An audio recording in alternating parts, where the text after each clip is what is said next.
ফেলে দেওয়া টায়ার টিউবের মণ্ডপেই পূজিতা হবেন মা দুর্গা। এবছর এমনই অভিনব মণ্ডপ সজ্জার দেখা মিলবে জলপাইগুড়িতে। আসন্ন দুর্গাপুজোর প্রস্তুতি শুরু হয়ে গিয়েছে ইতিমধ্যেই। জলপাইগুড়িতেও চলছে মায়ের আরাধনার প্রস্তুতি।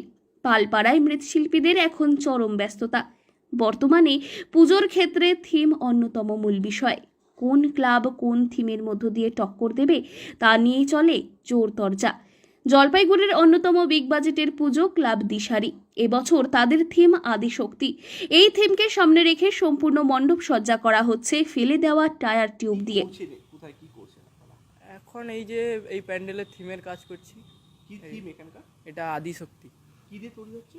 এটা ফেলে দেওয়া টায়ার আর টিউব দিয়ে, এই বাইক সাইকেলের এইগুলো দিয়ে বানানো হচ্ছে। কিভাবে বানাচ্ছেন? কিসে দুর্গাপূজার থিম? হ্যাঁ, দুর্গাপুজোর। কোন ক্লাব এটা? দিশারি ক্লাব। কি মূল থিম কি এটা?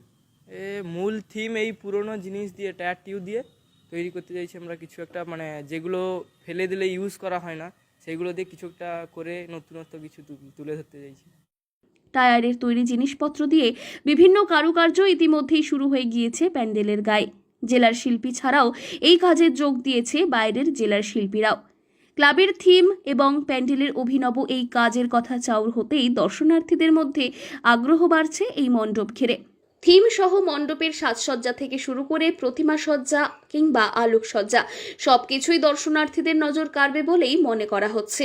আমাদের পুজোর থিম হচ্ছে আদিশক্তি।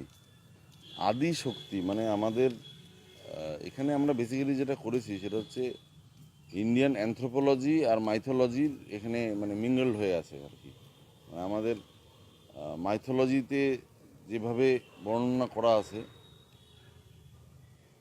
তার সেটার সাথে আমাদের যে বিবর্তনটা হয়েছে, মানুষ যেভাবে আস্তে আস্তে হয়েছে, একদম সেই ইন্ডিজিনাস ইন্ডিয়াকে দেখানোর একটা চেষ্টা আমরা করেছি। ভিড় সামাল দিতে থাকবে যথেষ্ট নিরাপত্তা, এমনটাই জানা যাচ্ছে ক্লাব কর্তৃপক্ষের তরফে। তবে আপাতত দিনরাত অক্লান্ত পরিশ্রম করে টায়ার কেটে কেটে রকমারি কারুকার্য করতে ব্যস্ত শিল্পীরা। তাদের কথায় নষ্ট টায়ারকে ফেলে না দিয়ে হাতের কাজের দ্বারা এবং অভিনব ভাবনা দিয়ে মণ্ডপ সজ্জার মাধ্যমে রিসাইকেল করাও যে সম্ভব সেটাই তুলে ধরা হবে এই মণ্ডপ সজ্জায়। প্যান্ডেলের কাজের পাশাপাশি প্রতিমা সজ্জার কাজও চলছে প্যান্ডেলের ভেতর। সব মিলিয়ে এবছর টায়ার প্যান্ডেলের কারুকার্য দেখতেই লোকের আকর্ষণ বাড়বে, এমনটাই মনে করছেন পুজো উদ্যোক্তারা। জলপাইগুড়ি দেশারি ক্লাবের এবারকার থিম হলো আদিশক্তি।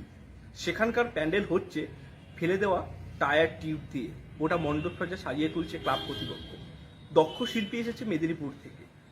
জলপাইগুড়ি থেকে সুরজিৎ দে, লোকাল 18 বাংলা।